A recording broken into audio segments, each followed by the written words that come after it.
the appearance day of Lord Rama, who of course in your community, in your hearts, is a very prominent personality, prominent deity. You are one of the few communities that are blessed with the presence of the deities of Sita, Lakshman, and Hanuman, as given to us by Srila Prabhupada. We know that Lord Ramachandra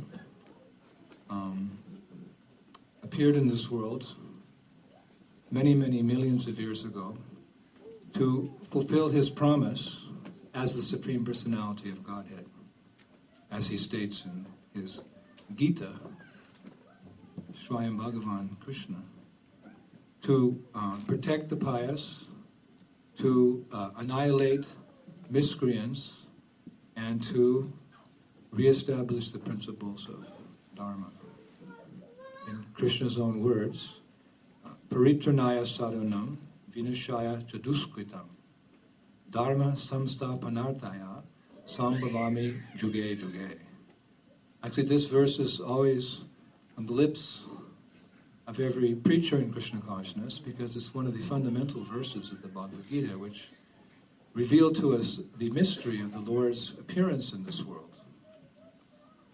The Bhagavatam actually goes into greater detail, explaining the Lord in his various avatars. He is avatari, the source of all the avatars. It's stated in the Srimad Bhagavatam. Ite chamsa kalo pumsha krishnashtu bhagavan swayam indriya vyakalam mukam vidayante juge juge. In that chapter of the Bhagavatam, there's a list of the incarnations. Long list. So this verse states that all the above mentioned incarnations are either plenary portions or portions of the plenary portions. But Krishnashtu Bhagavan Swayam. Krishna is the original personality of Godhead. So either the Lord himself as Swayam Bhagavan, possessing the full six opulences of Godhead, comes, or for other missionary purposes, as described previously, he may come in a particular incarnation which manifests a particular potency of the Lord for that purpose. Actually, the word incarnation is not the best word. Our English language is sometimes not capable of properly translating Sanskrit words, which were part of an Aryan race, a very high civilization. When the Lord actually comes, he's called avatar. Avatar means one who descends from the spiritual world. And incarnation, which is kind of the closest the English dictionary will give, incarnation means incarnation, to come into the flesh. Carne is a Latin verb which means flesh. So incarnation means to come into the flesh, like reincarnation, to come back into the flesh, to get another body. This Krishna doesn't come in a material body. He comes in his self-same form. Satchidananda Vigraha. The Lord's form is eternal, full of knowledge and bliss. So incarnation is not exactly there. It's the best we can do in a second-class civilization that we have in Western countries. You make a comparative study. Avatars is better, but they even misuse that. They make a movie out of it. So these incarnations are coming, these avatars are coming, like waves on the ocean. Prabhupada gives that very beautiful description. They're so numerous that they're like the waves on the ocean. Sometimes these analogies are given because we may not be able to grasp the philosophical point. So therefore an analogy is given, catch it now. So the incarnations are so many, they come like waves on the ocean. If you go and sit on the beach, we gave the analogy this morning of brightened. I know that's on the beach. So you sit on the beach and you see the waves coming. endlessly, endlessly, endlessly, endlessly. So there's that many incarnations and more. But although the Lord has established his mission in this world, which is generally the same, to protect his devotees, to annihilate miscreants, to reestablish principles of Dharma, ultimately to give human society a chance to return back home, back to Godhead, he has to come again and again. It's not that he just comes one time and the business is done. He has to come back again and again and again. Because the nature of this world, this material world, is that everything is subject to deterioration. In the spiritual world, everything is always increasing. Prabhupada used to say, Ananda Buddhi Paravanam. It means that the spiritual world, Ananda, the bliss of the spiritual world, is always increasing. Everyone's loving relationship with Krishna is never static. It's always increasing, ad infinitum. We can hardly imagine. Loving relationships in this world, they only go so far. Or even if they're Romeo and Juliet, somebody dies. But in the spiritual world, we also have spiritual forms. We have loving relationships with Krishna, and that love is very deep. What we call love in this world is at best a perverted reflection. But there it's eternal. So Ananda, everything is the principle of expanding the depth of the relationship. But here, everything is subject to deterioration. It's not that, of course, that the words of the Lord when he comes, which are absolute, are subject to deterioration. But because human society tends to become, is inclined towards materialistic life and sense gratification, people forget. The Lord has to come to remind us again and again and again and again. Much of our education is being reminded of the same thing over and over and over. Repetition of something is necessary to properly understand it. So we forget so easily what is the purpose of life, what is the goal of life, and how to achieve it. We're distracted by the material energy, especially in Kali-yuga. The Lord has to come again. Whoa, I told you before. My mother used to say, I'm reminding you, son. Didn't I tell you pick up your room every day? Yeah. So Lord has to come again and again in his various incarnations just to set things straight. The religious principles established by the Lord decline in particular because of the efforts of the demoniac.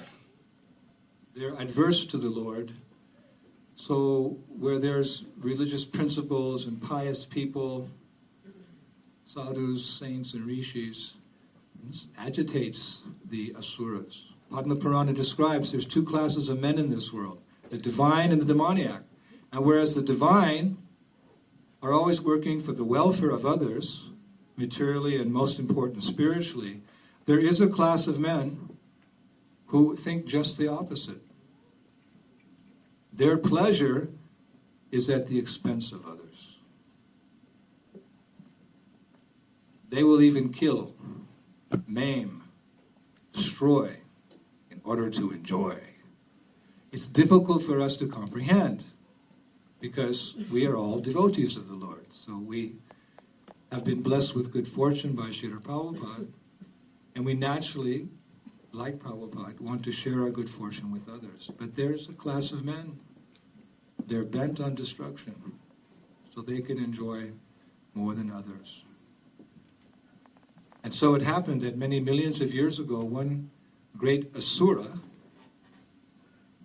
named Ravana took birth and systematically introduced irreligion in this world. Like the Lord went to great pain, great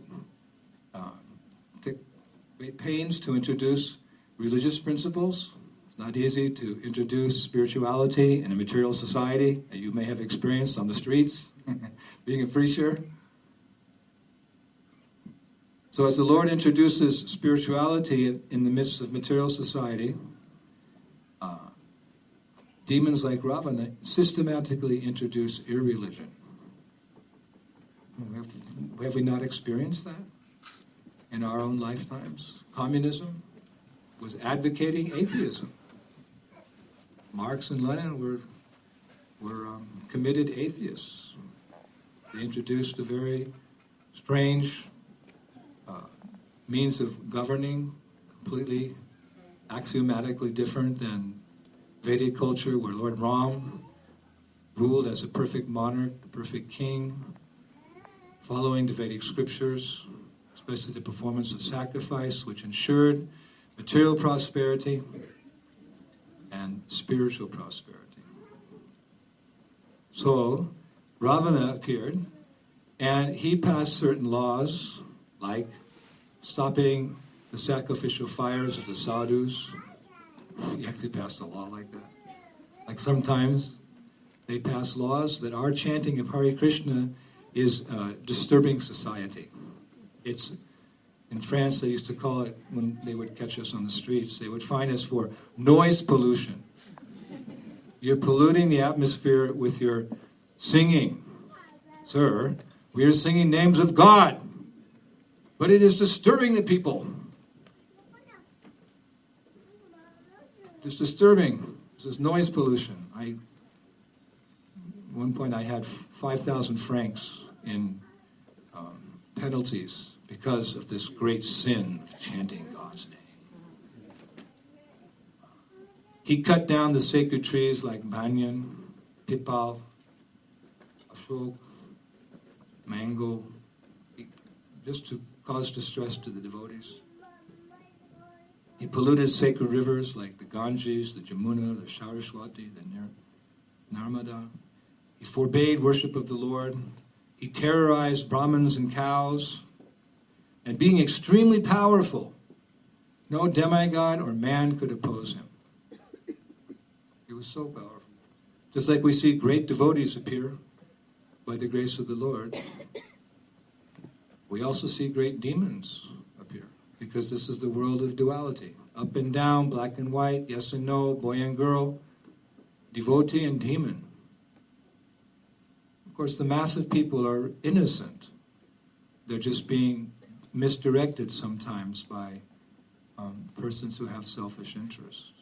When we think of this class of men, we shouldn't think in terms of the general mass of people. They're innocent, Prabhupada said, but misdirected. They need good direction, and that we're trying to give through the distribution of Srila Prabhupada's books. So, there was no other resort than only one person left who could control this Ravana, whose actions were actually terrorizing not only a country or a continent or even a planet, but were disturbing the entire universe. This type of asuras we're talking about. This is not, Prabhupada said, mythology. This is not mythology. This is history, Purana.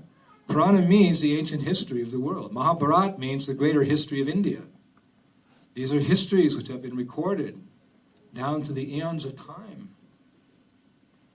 There are, even the activities of devotees are sometimes glorified on higher planets. Eveyash Guksha Tribhuvana. We sing in the Guru Puja to Srila Prabhupada every morning that your glories are heard on the higher planets. Powerful. But the world of duality, sometimes demons appear also, and their actions also affect higher planets, like Hiranyakashipu. Actually, Hiranyakashipu later became Ravana and Kumbhakarna, who became Shishupal and Dandavarka, and who became Jagai and Madai. We're talking about the same persons. History repeats itself. So, Ravana, his activities also affected the higher planets. Like Hiranyakashipu sat on the throne of Indra, and Narada Muni was his foot servant. These things happen.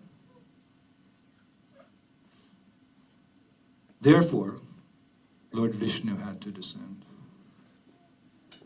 And when Lord Krishna, Lord Vishnu descend, they come the Lord comes with the spiritual world. Prabhupada would like to use the analogy, just like a king, when traveling, he's accompanied by he takes his family members, he takes his servants, his ministers, his soldiers, etc. So when God comes to the material world, he's accompanied by his various devotees, energies, and potencies. This amazing information we have access to in Vedic scriptures. It's so, how could we not read these books? Prabhupada said we should be fascinated by this information that is given in Srimad Bhagavatam. One's mind should be fascinated, so much so that one has no desire to watch movies, read mundane newspapers, surf the internet.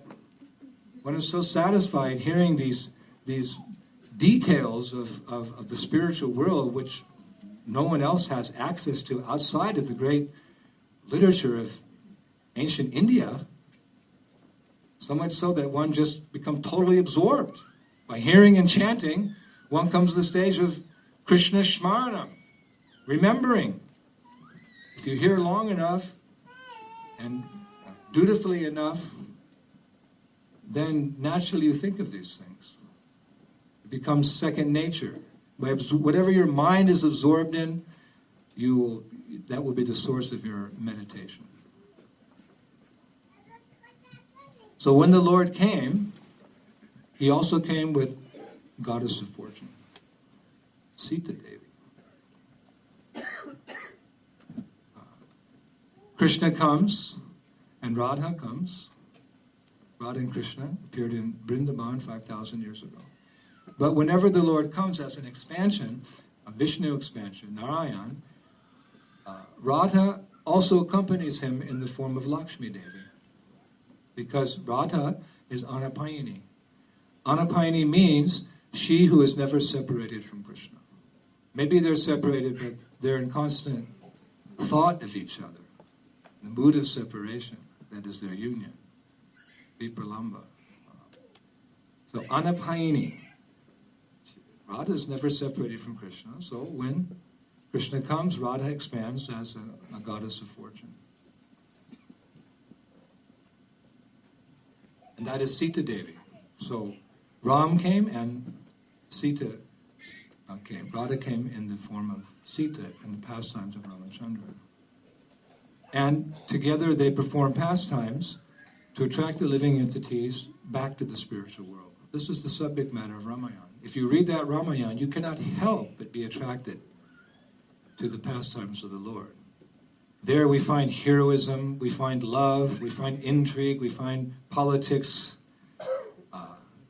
We find all the things that we try to find otherwise other places.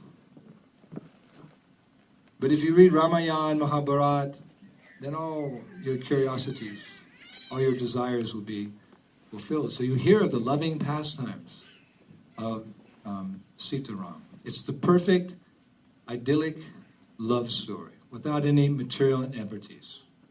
It's what we like to hear, these type of stories, because love is something very central to our hearts. We're created to love and to be loved. Love is the essence of everything. If you have everything material but you have no love, you can't be happy. But if you have love and by destiny you're poverty-stricken, you can still be happy. Because loving relationships are more important than any material commodity. Without it, our life is very dry.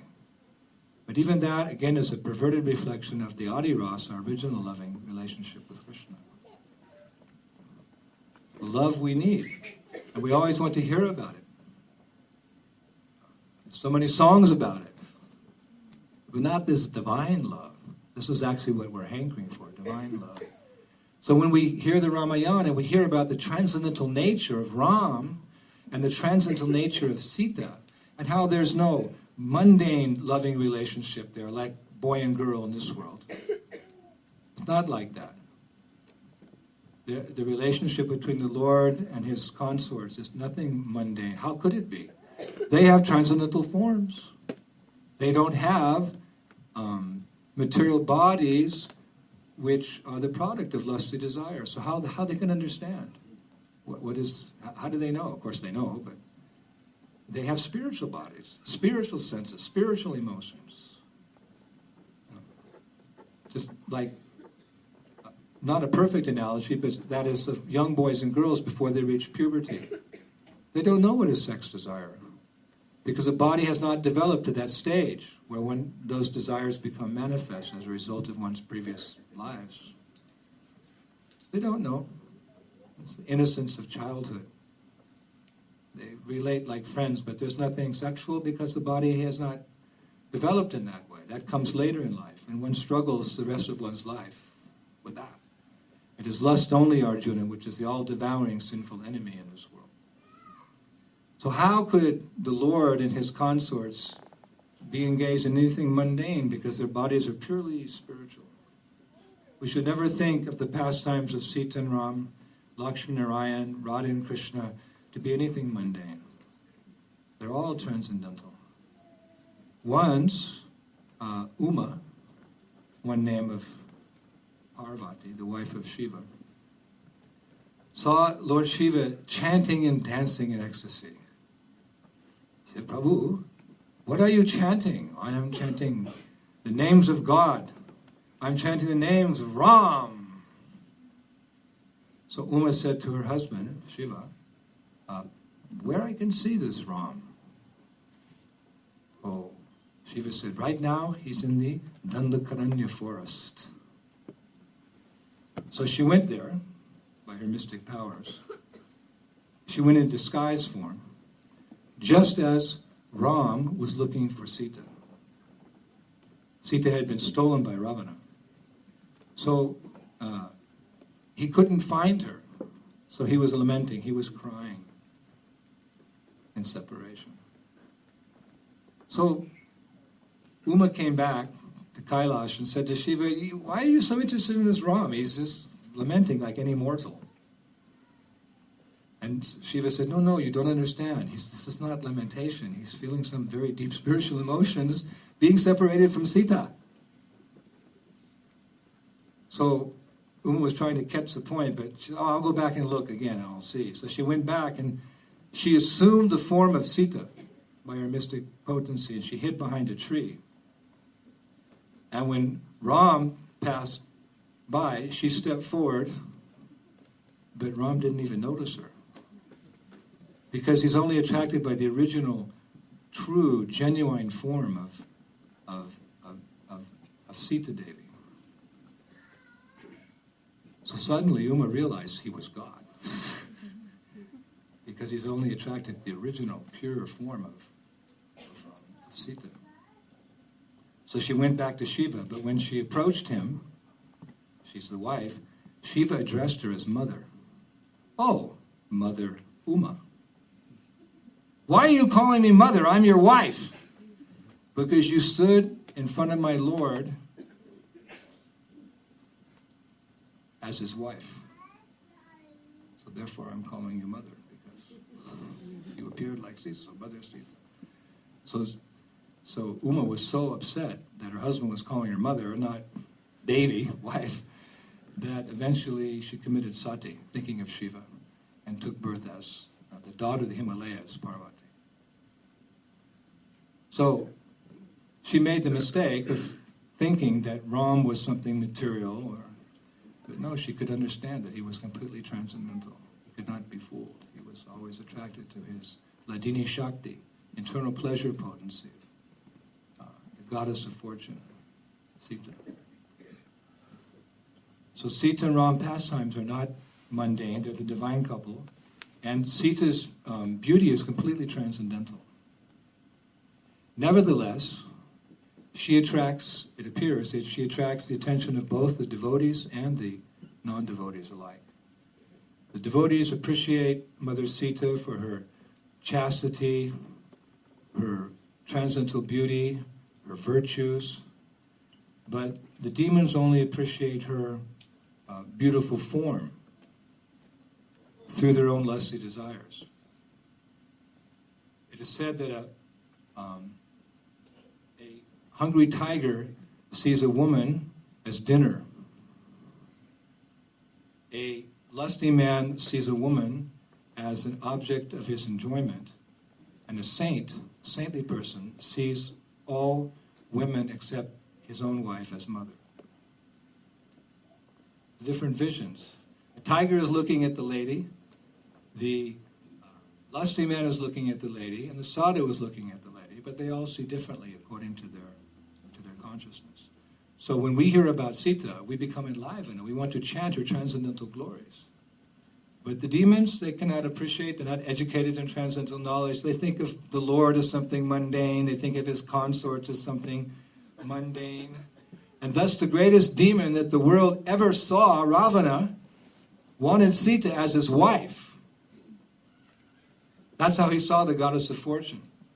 Oh, she will make a good wife for me. Hello? She's the goddess of fortune. It's a lusty man like you. So he arranged to kidnap her, which he did. You know the story, how he disguised himself as a sadhu, captured her in the forest, and take her to his kingdom, Lanka. So every night he would approach her, Ravana, to fulfill his lusty desires, but as hard as he could he couldn't get her to surrender. He was unable to enjoy the goddess of fortune. Actually, we discussed it a little bit this morning. Actually, it was Maya Sita. Not Maya in the sense of Maya we speak about being bad, but illusory Sita. Because no materialistic mortal man can touch the goddess of fortune. So when he actually stole her from the forest, Agni Dev took the real Sita and hid her and produced the Maya Sita. So he took what was not the real Sita, he took away. And later on in the pastimes, when Ram wanted to prove the chastity of Sita, even after having been with Ravana and Lanka, she had to pass the ordeal of walking through fire, and if she was pure, she would be unaffected. So she agreed. She walked through the fire, and while she was walking through the fire, Agni Dev returned the original Sita, took back the Maya Sita. So that gave comfort to the Vaishnavas, hearing that she was never really captured by this rascal Ravana. But anyway, for instruction's sake, these things take place. So he tried every night to come and force her, but he could not do so. How is it that this madman, this tyrant, this asura, this demon who can conquer even the devatas, couldn't force this young princess to fulfill his desires? She's not, demigods would oppose and lose, so what chance does she have? Well, Ravana had a curse on him. When he was a young man, he violated a young lady, and the sadhu, the sage, who was the father of that young lady, he cursed the young man, Ravana. Should you ever touch a woman without her permission, your head will split into 10,000 pieces. So he had this curse. So there's the goddess of fortune, but because she was not agreeing, of course, if he tried to forcibly impose himself, his head would split into 10,000 pieces. Now, in one sense, everyone in this material world is cursed in the same way. Because although we have money and riches, we can't be happy often. Because we're trying to enjoy the Sita, or Lakshmi, the goddess of fortune, without Narayan. People try us. I've traveled the world and I've seen the wealthiest, the richest, the kings, the queens, and the rock stars. I don't think I've ever spoken to one of them who said, Shantushti, I'm completely happy. Because the nature of material sense gratification is that the beggar is thinking, if I just had one more pound, I would be happy. But the billionaire is thinking, if I just had one more billion pounds, then I would be happy. This is the illusion of material life. It's like pouring kerosene on a fire. You think you're going to extinguish the fire with a liquid, but you better put water on it. If you try to extinguish the fire with kerosene, the fire will flame up even stronger. So when we try to enjoy in this world separate from Krishna, what happens is we don't extinguish the desire, maybe momentarily, the desire actually becomes stronger. many people are very disappointed when they reach old age. They still have strong desires, if not stronger. They haven't been fulfilled, but the problem is you don't have a body by which you can try to fulfill those desires like you used to. You're old and decrepit, and the body, the old gray mare, just ain't what she used to be. And the senses and the mind and the intelligence are not capable of achieving the same sense gratification that you had when you were younger, but still unable to enjoy. Old age is a very humbling position, although they try to hide the fact by looking like they have. This is the curse that we all have. We try to enjoy the material energy. We try to enjoy the opulence. Lakshmi Devi, Sita, they're worshipped in Vedic culture by some for opulence. And opulence doesn't just mean gold coins. Sometimes you see a poster in India, Lakshmi's there, and there's all these unlimited gold coins coming from her hand in a big pile on the ground. But Lakshmi also gives longevity, long life. She gives prosperity. She gives fame, recognition. All these things that Vaishnavas are not so attached to unless they can be used in Krishna's service. Na dhanam, na janam, na shundarim, kapacham, va jagadishikamaya. So we try to enjoy it, but there is a way you can have those things if you worship Narayan, because Narayan is the beloved of Lakshmi Devi. And if she sees you're serving her beloved Narayan, she'll be very happy to facilitate what you require. Not for devotees, not more than they require. But human life is not meant to be lived, Prabhupada said, in the conditions of cats and dogs. We can have nice things if we're using them in the service of the Lord. Or as Gandhi said, we should take according to our need, not according to our greed. And different varnas and different ashrams have different requirements. The requirements of a brahmachari are different than the requirements of a householder. The requirements of a household are different than the requirements of a sannyasi, one in the renounced order of life. The grihasthas may require much more facility for the purpose of raising their children nicely in Krishna consciousness. But to think that one can have those things and be satisfied without worshipping Narayan, no. The curse will fall upon you, that although you have it, you won't be able to enjoy it. If you think you're enjoying it, it's all in your mind. This is the curse. So Ravana had this curse. He had the goddess of fortune in his hands, but he couldn't enjoy it because he was cursed by the sage. But people of this world are in the same situation. They have these things. But sometimes those persons who are the most wealthy, the most famous, the most prestigious, they're the most miserable. They have a saying, it's lonely at the top. Everybody wants something from those big politicians, from those big rock stars, and very often the most affluent societies are the ones where there's the highest rate of suicide. Sweden is one of the most prosperous countries in the world, but it has the highest suicide rate. So if the formula is the more you have, the happier you'll be, then how is it that they have the highest suicide rate? So this philosophy is not applicable, millions of years ago. It's absolute truth. Relative truth means relative to the time, place, and circumstance. Absolute truth means it's good in the past, it's good in the present, it will also be good in the future. Absolute truth. So these pastimes are meant to be instructive. The Lord arranges these pastimes. We're not there, but we can hear about them later on and come to the same conclusion. I should serve Lakshmi Narayan. I should serve Sita Ram. I should serve Radha and Krishna and be happy. Because they're very benevolent masters. These are some lessons we can learn. From Ramayana, from Mahabharata, from Srimad Bhagavatam. So eventually, of course, Sita was rescued by Ram himself. And Ram proved himself to be infinitely more powerful than the greatest materialist of all time, because he's Asam Urdhva. That's another definition of God. Asam Urdhva means no one is equal to him, and no one is greater than him. Even Ravana's worshipable deity Shiva could not protect him. Sometimes the demons, they worship Shiva because he's Ashutosh. He's easily pleased and he's easily displeased. You just take that red flower they have in India, I forget what it's called, and they use that in the worship of Shiva. If you say the nice Shiva prayers, he'll be pleased, give you some benediction.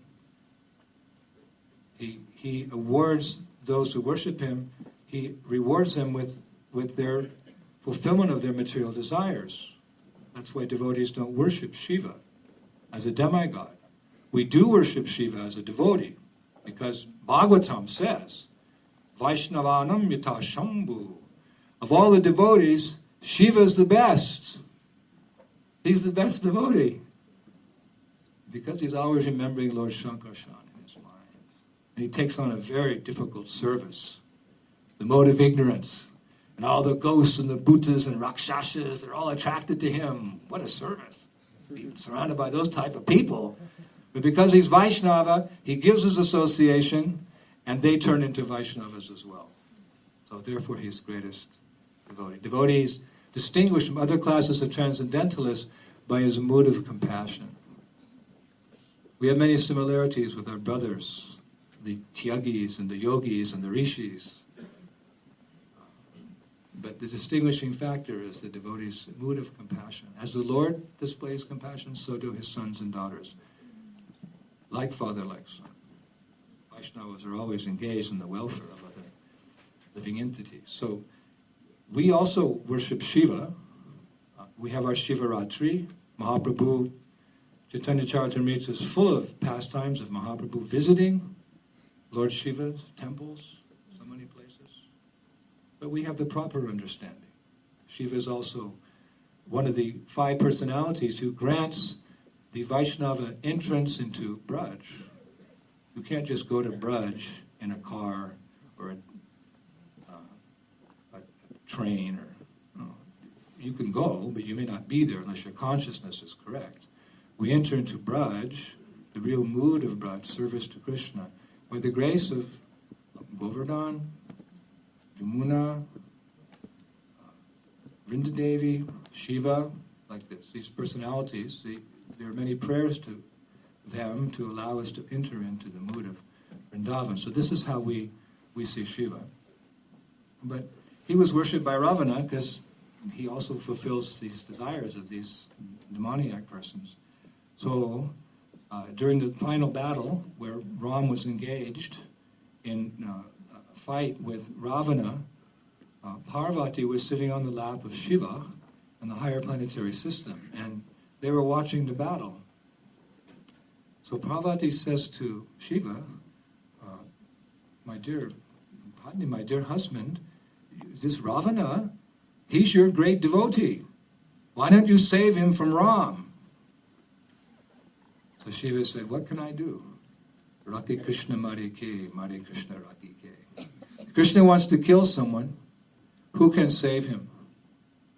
And if Krishna wants to save someone, who can kill him? He is Bhagavan, the Supreme Personality of God. Well, this pastime is there in the Puranas, so sometimes when I meet Shiv Bhaktas in South India, because there's always this debate going on, is Shiva supreme or is Vishnu supreme? There's even been wars in the past in India over, who's supreme. And I sometimes tell this story to show that even Shiva could not protect Ravana from the hands of Swayam Bhagavan. Krishna. Because Krishna, Ishwara Parama Krishna Satchidananda Vigraha, Nadir Govinda Sarvakarna. The Lord is always the protector of his associates and his various devotees. And we can take lesson from this, that Krishna says, one who does good, my friend, is never overcome by evil. Although there's always competition between good and evil in the material world, transcendental goodness is supreme over all. It's most powerful. So therefore, a devotee who's serving the Lord in his mission, he never has to feel any fear. The Lord will always be there for his devotee, especially one who gives up his personal situation to serve the mission of the Lord. Obviously, the Lord gave up his favorable position in Vaikuntha and Goloka to come to this nasty world. Our Prabhupada left Vrindavan to come to the West. And he trained us in the same mood, that just as the Lord came in a mission and Prabhupada came in a mission, we are their followers, we are their descendants in a spiritual way. So we also have to take up this mission of protecting the pious, annihilating the miscreants. We don't actually do that, annihilate. We annihilate their demoniac mentality by the chanting of the holy names, and by reestablishing religious principles by the wide distribution of Srila Prabhupada's books. It's the same history. It's the same. We're very fortunate to be part of this mission which extends back even to the time of Lord Ramachandra. But in doing so, you may expect to meet opposing arguments, opposing elements, opposing people. Every preacher has his stories of going out and preaching, because Prabhupada told me personally one time, I came back from Harinam Sankirtan in Paris with a group of Sankirtan devotees. So Prabhupada called us to his office. He wanted to know how the Sankirtan was that day. It was very personal and very sweet. So he asked me, he said, so how was the Harinam today? And I said, Prabhupada, it was somewhat difficult. And Prabhupada became very angry. He slammed his fist on the desk. He said, when did I ever say preaching was easy? And I went speechless. You never said, it's not easy. We are preaching to those who are adverse to Krishna. Bahir Mukha. They have turned their faces from God.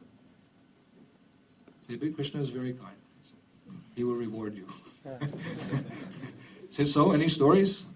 So, yeah, Prabhupada, we were chanting in front of Gallery Lafayette, and one lady came in front of the kirtan party. We were chanting 2-3 hours in front of a big supermarket. And she came, and I was telling the story, Prabhupada's eyes got very wide. She came, and Prabhupada, she stood in front of the kirtan party and stuck her tongue out. Prabhupada said, no. I said, yes. Like this. I won't do it. I showed Prabhupada, no. And then I said, and then Prabhupada, she put her fingers in her ears. She couldn't hear the Mahamantra. What did you do? What did I do? I didn't do anything, Prabhupada. What did you do? I just kept chanting Hare Krishna. What did you do? I didn't do anything.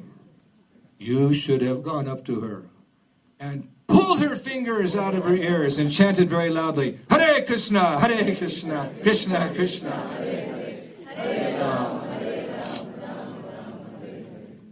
That's a light story. All of us have experienced skinheads, neo-Nazis, governments, demoniac governments, laws passed against the Hare Krishna movement, bans, and even some places the movement has been ruled out of the law. So these things are there. But a devotee never fears, because as is said in the Ramayana, Ram says, as the Supreme Personality of Godhead, it is my eternal principle that if any living entity takes shelter of me, even once saying, my Lord, I am yours, then I award that person all freedom from fear.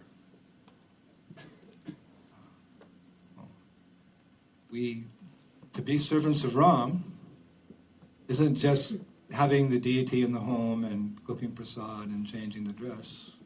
It's also service to Ram. But we have to follow in the footsteps. We can't imitate. We can't even imitate great devotees, what to speak of imitating the Supreme Personality of Godhead. But we can walk in their illustrious footsteps and carry on their mission and thus be recognized by them. It's like Krishna says to Arjuna in the Bhagavad Gita, this battle's already won. By my desire, it's already won. It's already decided who will win.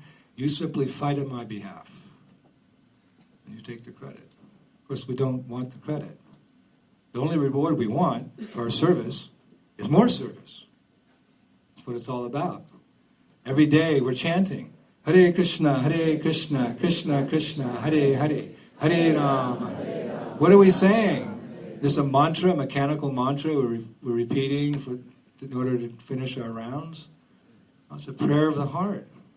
My dear Lord, my dear energy of the Lord, Srimati Radharani, please, once again, engage me in your devotional service. And then the next beat, my dear Lord, my dear energy of the Lord, Ladini Shakti Siradha, please, please reinstate me in that which I have lost for a very long time. Please give me service to your lotus feet. But what is the best service we can do? All services are equal, of course, in the eyes of the Lord, but there's perfect, there's more perfect, and there's most perfect. Just like there's Dwarka, there's Mathura, and there's Vrindavan. They're all transcendental abodes where the Lord resides with his liberated devotees. But there's a difference in the mellow, a difference in the mood of the bhav, of the Dwarka, and to some extent Mathura, Aishvarya bhav, the mood of the servant and the master, awe and reverence. But Vrindavan is the intimate, loving relationships between Krishna and the Brajavasis, where they forget Krishna's God and Krishna forgets his God. Very nice, transcendental, loving affairs. So all service is absolute. But there's perfect, more perfect, and most perfect. So in the Gita, Krishna says, there's none more dear to me. Those who are preaching this message of the Gita. If you want to use your short lifetime, in your short lifetime, which is becoming shorter as time goes on, I mean, Kali Yuga, the duration of life is decreasing. And you already live half your life, or 1/4 of your life.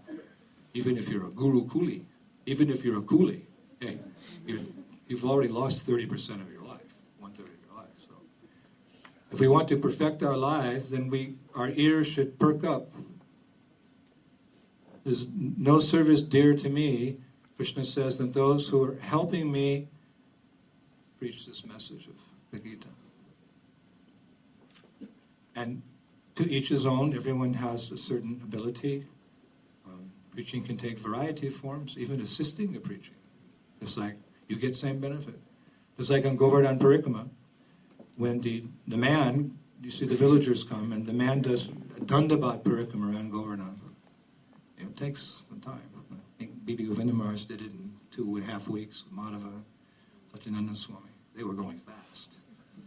But Dandabat Parikrama, you see the villagers. The man does the bow down, he gets up, and when he bows down, the lady just touches his feet. She gets the same benefit. I was watching. The man is... the lady's just... She was on her cell phone. Talking. Really. But actually, she got the same benefit. So the Lord is so kind. Sankirtan means the complete glorification of the Lord. So you may have the frontliners, you may have the persons behind who are supporting the troops. No one can be a frontliner unless he has support. Much of the success of the Allied forces in World War II was because the women were working in the factories back in America, producing the ammunition, the guns, the tanks. It was not women's work in those days, at least, but they did. And the boys could not have been successful. So, like that. Everyone's effort, even just supporting, even just cooking, because Napoleon said an army runs on his stomach. So even those who cooked for the devotees, the Sankirtan devotees, this is always a missionary movement. We should never let the missionary spirit die in ISKCON, or ISKCON will die. That was the heartbeat of Srila Prabhupada. He came to spread the message of Lord Chaitanya. He came to spread the message of Lord Krishna. He came to spread the message of Lord Rama. Message is always the same, but according to time, place, and circumstances, there's a little adjustment in the Yuga Dharma, how it's performed, but essentially it's the same. So we want to be part of that mission of Lord Ram, so that the world can again experience what it's like to live under a king like Lord Ram.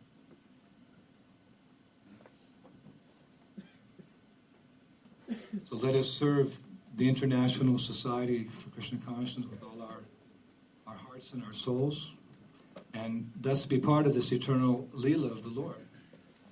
These days are very potent. Ramnavmi. Bhaktivinoda Thakur says, holy days like Ekadasi and Janmashtami are the mothers of devotion for devotees who properly respect them. So to respect this day means to come and have Hare Katha, Ram Katha, Krishna Katha, Gaur Katha, to chant and dance in great ecstasy, and to actually relish a feast offered to Sita, Ram, Lakshman, Hanuman, to be conscious when we're taking that prasad. It's not just tasty food, it's mercy. To eat it in that consciousness. Thus, advance in Krishna consciousness. And to, in a deeper sense, take up the will of the Lord, take up the mission of the Lord. As the Lord came, and servants have come, and Prabhupada has come. So we're their sons and daughters, and we must carry the tradition forward.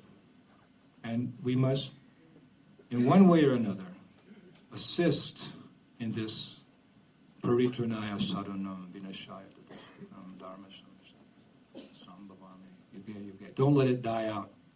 It may die out. I heard there's a prediction, Lord Chaitanya Sankirtan movement for 10,000 years. That's a long time now for us. But let's keep the ball rolling. Let's keep the missionary spirit going. On days like this, we can pray.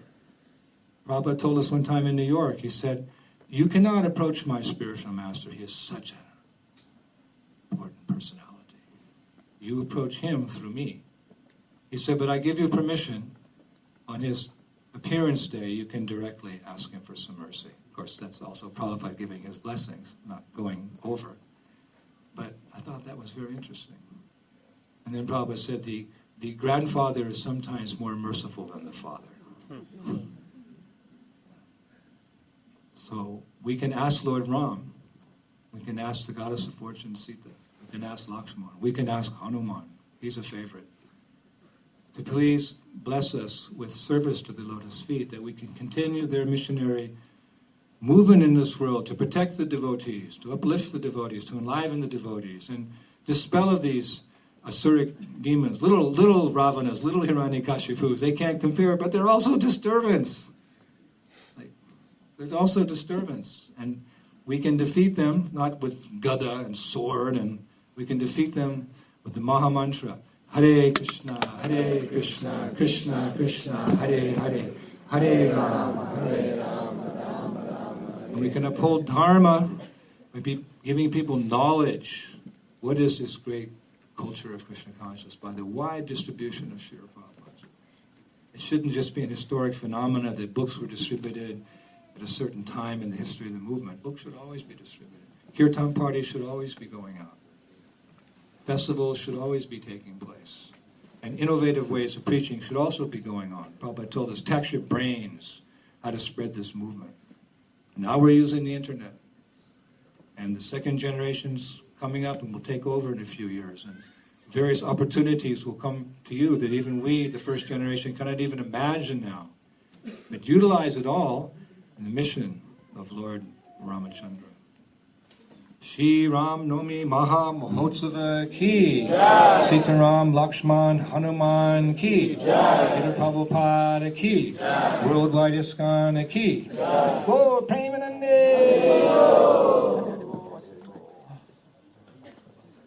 I went a little bit over time. I started late. And now, Maharaj is going to go. Now His Holiness Navami Maharaj will come forward, continue the program.